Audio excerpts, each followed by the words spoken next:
Radio सदाए हुर्रियत जम्मू कश्मीर से updates के साथ हाजिर हैं। पाकिस्तानी वज़ीर आज़म इमरान खान ने कश्मीरियों के हक़ खुदरादियत की तहरीक की हिमायत जारी रखने का अज़्म दोहराते हुए कहा है कि आलमी बरादरी भी मसला कश्मीर के हल के लिए भारत पर दबाव डाले। इमरान खान से बरतानी पार्लियामेंट में ऑल पार्टी पार्लिमानी कश्मीर ग्रुप के वफ़द ने मुलाकात की, जिसकी क़यादत बरतानी पार्लियामेंट की मेंबर मिस डेबी इब्राहिम्स ने की। इस मौके पर वज़ीर आज़म का कहना था कि 6.5 माह से 80 लाख कश्मीरी महसूर हैं। भारत दुनिया की तवज्जो मकबूजा कश्मीर से हटाने के लिए दोबारा कोई झूठा ऑपरेशन भी कर सकता है। भारत से बेदखल की गई बरतानी पार्लियामेंट की मेंबर डेबी इब्राहिम्स का पाकिस्तान में शानदार इस्तकबाल किया गया। डेबी इब्राहिम्स को मसला कश्मीर पर आवाज बुलंद करने पर मोदी हुकूमत की तरफ से भारत में दाखिले से रोका गया, जिस पर भारत को बैनुल अक़वामी मीडिया ने शदीद तनकीद का निशाना बनाया। पाकिस्तानी वज़ीर ख़ारजा शाह महमूद कुरैशी ने कहा है कि मकबूजा कश्मीर में गुज़िश्ता बरस 5 अगस्त से मुसलसल लॉकडाउन जारी है। बरतानवी पार्लिमानी ग्रुप मकबूजा और आज़ाद कश्मीर का खुद जायजा लेकर रिपोर्ट अक़वाम मुत्तहिदा में पेश करे। बरतानवी रुकन पार्लियामेंट डेबी इब्राहिम्स के हमरा मुश्तरका प्रेस कॉन्फ्रेंस करते हुए पाकिस्तानी वज़ीर ख़ारजा का कहना था कि जमहूरी माशरों को इंसानी हकूक़ की खिलाफ वर्जी पर अपना किरदार अदा करना होता है। दरिस्ना मकबूजा कश्मीर में जिंदगी को सिसकते हुए आज पूरे 200 रोज मुकम्मल हो गए हैं। इस लॉकडाउन ने कश्मीरी अवाम की जिंदगियों को बुरी तरह मुतासिर किया है। अमरीकी सदर डोनाल्ड ट्रंप ने दौरा भारत से कबल मोदी हुकूमत की उम्मीदों पर पानी फेर दिया। अमरीकी सदर ने वाज़े अल्फाज में कह दिया है कि भारत के साथ कोई बड़ा तिजारती मुआहदा नहीं करेंगे।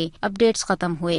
जवाहरलाल नेहरू यूनिवर्सिटी तलबा यूनियन के साबिक सदर और भारत के उभरते हुए नौजवान लीडर कन्हैया कुमार मुतनाज़ शहरियत बिल के हवाले से बीबीसी के साथ बात करते हुए क्या कहते हैं, आइए सुनते हैं। ये जो एनआरसी और एनपीआर का मामला है वो एक आबादी से जुड़ा हुआ मामला नहीं है। तो अगर पूरे देश में एनआरसी होता है और आसाम का उदाहरण हम देखते हैं तो सिर्फ मुसलमान आबादी इसमें परेशान नहीं होगी, बल्कि इस देश की तमाम गरीब आबादी, उनको सबसे ज्यादा परेशानी और तकलीफ उठाना पड़ेगा। क्योंकि कागज की छोटी छोटी गलतियों को आधार बनाकर जब लोगों के नाम काटे जाएंगे एनआरसी से, तो कागज की स्थिति ये है कि देश की 40-50% आबादी ऐसी है जिसके पास सारे कागज ठीक नहीं है। उसी आबादी को, मुसलमान आबादी का नाम लेकर के, मुसलमानों को सामने रख करके, यही जो हिंदू आबादी है उसको कंफ्यूज करने के लिए ये सीएए का प्रोसेस शुरू किया। इस संबंध में मैं बार बार कह रहा हूँ कि सीएए जो है, जिसमें ये कह रहे हैं कि हम नागरिकता देंगे, तो भारत में नागरिकता देने के खिलाफ कोई भी नहीं। सीएए का विरोध इसलिए किया जा रहा है कि ये हिंदू आबादी को इस भ्रम में डालना चाहते हैं कि सीएए के तहत तुमको नागरिकता दे दी जाएगी अगर एनआरसी में तुम्हारा नाम वापस हो। अब इसका दिक्कत ये है कि नागरिकता लेने के लिए पहले नागरिकता छोड़नी पड़ेगी, और नागरिकता जब आप छोड़ेंगे तो आपको सारे नागरिक अधिकारों को भी छोड़ना, आपकी संपत्ति भी जब्त की जाएगी, आपका वोट देने का अधिकार भी जब्त किया जाएगा।